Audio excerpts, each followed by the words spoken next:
अस्सलामुअलैकुम। वालेकुम सलाम जी, की हाल है भाजी? अल्हम्दुलिल्लाह। ਇਹ ਸਲਾਮਤ ਸਾਹਿਬ ਸਾਹਿਬ ਦਾ ਨੰਬਰ ਹੈ ਜੀ।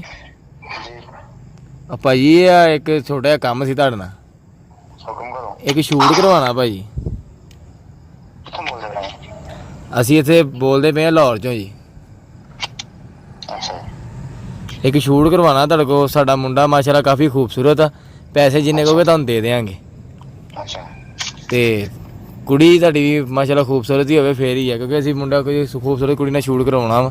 ਕਿਉਂਕਿ ਅੱਗੇ ਤਾਂ ਅਸੀਂ YouTube ਤੋਂ ਤੁਹਾਡੇ ਨਾ ਵੇਖੇ ਬੁਖੇ ਆ ਕਾਫੀ ਫੰਕਸ਼ਨ। ਤੇ ਇਹਦੇ ਮੈਂ ਸਾਨੂੰ ਦੱਸ ਦਿਓ ਕਿੱਦਾਂ ਦੀ ਕੁੜੀ ਸਾਨੂੰ ਦਿਓਗੇ, ਕੋਈ ਨਾਮ ਸ਼ਾਮ ਕੁੜੀ ਦਾ ਕੀ ਹਿਸਾਬ ਕਿਤਾਬ ਹੋਊਗਾ ਤੇ ਪੈਸਿਆਂ ਦਾ ਕੀ ਹਿਸਾਬ ਕਿਤਾਬ ਹੋਣਾ। पता की गल है? ਹਾਂਜੀ ਦੱਸੋ। ਜਿਹੜਾ ਹੁੰਦਾ ਨਾ ਹਾਂਜੀ ਉਹ ਸਿੰਗਰ ਕਰਵਾਉਂਦੇ ਨੇ। ਅੱਛਾ, ਠੀਕ ਹੈ, ਸਿੰਗਰ ਮਾਡਲਾਂ ਸਿਲੈਕਟ ਕਰਦੇ ਨੇ ਕੁੜੀਆਂ ਤੇ ਮੁੰਡੇ।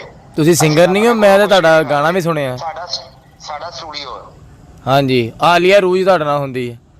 ਨਹੀਂ ਜੀ। ਸਲਾਮਤ ਸਾਹਿਬ ਦਾ ਨੰਬਰ ਨਹੀਂ ਹੈਗਾ? ਹਾਂਜੀ ਜਨਾਬ, ਲੇਕਿਨ ਉਹ ਨਹੀਂ ਹੁੰਦੀ ਸਾਡੇ ਨਾਲ। ਛੱਡ ਗਈ ਹੈ?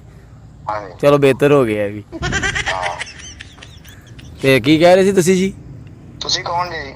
ਮੈਂ ਭਾਈ ਜੀ ਜਿਸ਼ਾਨ ਬੋਲ ਰਿਹਾ ਲਾਹੌਰ ਦੇ ਵਿੱਚੋਂ। ਤੇ ਮੇਰਾ ਭਾਈ ਹੈਗਾ ਵਾ, ਮੇਰਾ ਲਾਹੌਰ ਹੈ ਭਾਈ ਹੈਗਾ ਵਾ ਫਰਹਾਨ। ਉਹਨੇ ਸ਼ੂਟ ਕਰਵਾਉਣਾ ਸੀ ਤੇ ਉਹਨੇ ਮੈਨੂੰ ਕਿਹਾ ਸੀ ਯਾਰ ਮੈਂ ਸ਼ੂਟ ਕਰਵਾਉਣਾ। ਮੈਂ ਕਿਹਾ ਆਪਾਂ ਬੰਦਿਆਂ ਨਾਲ ਗੱਲ ਕਰ ਲੈਣੇ। ਇਹ ਕਿਹੜੀ ਗੱਲ ਆ, ਤਲਕ ਆਪਣਾ ਥੋੜਾ ਪਾਕਿਸਤਾਨ।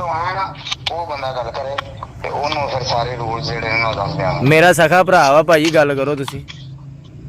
ਨਹੀਂ ਇੰਜ ਨਹੀਂ ਨਾ ਗੱਲ ਹੁੰਦੀ ਹੈ, ਗੱਲ ਆ ਕੇ ਹੁੰਦੀ ਹੈ ਸਟੂਡੀਓ। ਗੱਲ ਫੋਨਾਂ ਤੇ ਨਹੀਂ ਹੁੰਦੀ ਹੈ। ਕਿਤੇ ਪੈਸੇ ਤੁਸੀਂ ਭਾਈ ਕਿੰਨੇ ਕਹੋਗੇ ਤੁਹਾਨੂੰ ਦੇ ਦਿਆਂਗੇ। ਪੈਸੇ ਦਾ ਕੋਈ ਮਸਲਾ ਨਹੀਂ, ਅਲਹਮਦੁਲਿਲਾ ਰਹਿੰਦੇ ਸਹਿੰਦੇ ਕਰਦੇ ਆ। ਪੈਸਿਆਂ ਦੀ ਗੱਲ ਨਹੀਂ ਹੈਗੀ, ਪੈਸਿਆਂ ਦੀ ਕੋਈ ਗੱਲ ਨਹੀਂ ਹੈਗੀ। ਤੇ ਅੱਛਾ ਵੈਸੇ ਥੋੜੀ ਮਾਲੂਮਾਤ ਸਾਨੂੰ ਦੇ ਸਕਦੇ ਹੋ ਨਾ?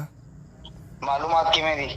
ਮਤਲਬ ਇਹ ਕਿ ਤੁਹਾਡਾ ਪੈਸੇ ਸਭ ਨਾਲ ਪਹਿਲਾਂ ਤੇ ਕਿਹੜੀ ਜਗ੍ਹਾ ਤੇ ਤੁਹਾਡੇ ਕੋਲ ਆਉਣਾ ਇਹ ਸਾਨੂੰ ਦੱਸੋ। ਅਸੀਂ ਸ਼ੇਖੂਪੁਰੇ ਆ ਜਨਾਬ। ਸ਼ੇਖੂਪੁਰੇ ਕਿਹੜੀ ਜਗ੍ਹਾ ਤੇ? ਸ਼ੇਖੂਪੁਰੇ ਸ਼ਹਿਰ 'ਚ। ਅੱਛਾ, ਸ਼ੇਖੂਪੁਰੇ ਸ਼ਹਿਰ 'ਚ। ਹਾਂਜੀ। ਤੇ ਇਹ ਕਿੰਨੇ ਪੈਸੇ ਲੈਣੇ ਜੀ? ਮਤਲਬ ਵੈਸੇ ਕੋਈ ਆਈਡੀਆ ਦੇ ਦਿਓ ਸਾਨੂੰ ਸ਼ੂਟ ਦਾ, ਸੀ ਫਿਰ ਨਾਲ ਪੈਸੇ ਲੈ ਕੇ ਆਈਏ। ਤੁਹਾਨੂੰ ਬਿਆਨਾ ਸ਼ਿਆਨਾ ਵੀ ਕਰਨਾ ਨਾ? ਬਿਆਨੇ ਸ਼ਿਆਨੇ ਦੀ ਕੋਈ ਗੱਲ ਨਹੀਂ ਹੈ। ਤੁਸੀਂ ਮੁੰਡਾ ਫੋਟੋਆਂ ਸੈਂਡ ਕਰੋ ਮੈਨੂੰ। ਇਸ ਨੰਬਰ 'ਤੇ ਤੁਹਾਡਾ WhatsApp ਆ ਜੀ? ਹਾਂਜੀ। ਮੁੰਡਾ ਅਲਹਮਦੁਲਿਲਾ ਸਾਡਾ ਹੱਥ ਲਾਇਆ ਮੈਲਾ ਹੋਏਗਾ। ਨਹੀਂ ਅਸੀਂ ਹੱਥ ਲਾ ਕੇ ਉਹਨੂੰ ਮੈਂ ਜ਼ਰੂਰ ਕਰਨਾ। ਅਸੀਂ ਬਸ ਵੇਖਣਾ ਹੀ ਉਹਨੂੰ ਵੀ ਕਿਹੜੇ ਸਿੰਗਰ ਨੂੰ ਪਸੰਦ ਆਉਂਦਾ ਵੀ ਮੈਂ ਇਹਨੂੰ ਮਾਡਲ ਲੈ ਲੈਣਾ। ਤੇ ਉਹ ਜਿਹੜੀ ਮਾਡਲ ਮਤਲਬ ਤੁਸੀਂ ਸਾਨੂੰ ਦਿਖਾਓਗੇ ਉਸ ਤੋਂ ਬਾਅਦ ਉਹਨਾਂ ਯਮਨ ਗੈਟਸ ਵੀ ਕਰ ਸਕਦੇ ਆ। ਦੋ ਬੰਦਾ ਮੈਨੂੰ ਕੋਈ ਖੱਜ ਲੱਗਣਾ। ਉਸਤਾਦ ਜੀ ਤੁਸੀਂ ਅਸੀਂ ਉਹਨੂੰ ਦੇ ਪੈਸੇ ਦੇਵਾਂਗੇ, ਉਹਨੂੰ ਤੁਹਾਡੇ ਤੁਹਾਨੂੰ ਦੇਵਾਂਗੇ। ਨਹੀਂ ਲੱਗਣਾ ਤੂੰ ਮੈਨੂੰ ਬਲਕਿ ਕੋਈ ਹੋਰ ਹੀ ਮੈਨੂੰ ਲੱਗਣਾ। ਤੁਸੀਂ ਕੋਈ ਵੱਡਾ ਲਫ਼ਜ਼ ਹੈ ਤੇ ਜਿਹੜਾ ਮੈਂ ਨਾ ਕਮਾਂ ਉਹ ਲੱਗਣਾ ਤੂੰ ਮੈਨੂੰ। ਤੁਸੀਂ ਮੇਰੇ ਕੋਲ ਪੈਸੇ ਲਿਓ ਭਾਈ, ਕਿੰਨੇ ਕਹੋਗੇ? 1000 ਦੇ ਦਾਂਗਾ, 500 ਤੁਹਾਡਾ, 500 ਉਹਦਾ। ਤੂੰ ਮੇਰੇ ਤੋਂ ਰੇਲਾ ਕਿਨੇ ਲੈਣੇ ਨਹੀਂ ਦੇ ਮੈਨੂੰ ਕੁਛ। ਮੇਰੇ ਕੋਲ ਤੇ ਭਰਾ ਹੀ ਆ ਉਸਤਾਦ ਜੀ, ਕੀ ਚਾਹੀਦਾ ਤੁਹਾਨੂੰ ਦੱਸੋ। ਉਹ ਹੀ ਦੇ ਦੇ, ਉਹਨੂੰ ਵੀ ਅਸੀਂ ਇਸਤੇਮਾਲ ਕਰ ਲਾਂਗੇ। ਆਹ ਮਵੇਸ਼ ਲੱਗਦੇ ਤੁਸੀਂ। ਮੈਂ ਨਾ ਉਹਨੂੰ ਵੀ ਕਰ ਲਾਂਗੇ, ਉਹਨੂੰ ਉਹ ਲੈ ਆ, ਅਸੀਂ ਉਹਨੂੰ ਵੀ ਇਸਤੇਮਾਲ ਕਰ ਮੈਂ ਲਾਂਗੇ। ਕਿਹਾ